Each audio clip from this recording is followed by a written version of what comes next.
This is James Stewart in Chicago, Illinois. From the presentation to the completion of the job was well done. The representative represented herself very well.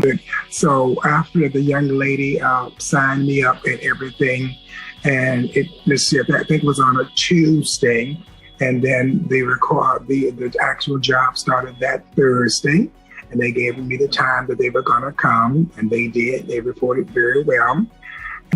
And the technicians who came out, they did an excellent job. And by the same token, they cleaned up very, very well. The job was adequately done, adequately explained, and we were very pleased with the process. So, and I would recommend it for anybody if they were going to do the gutter guards.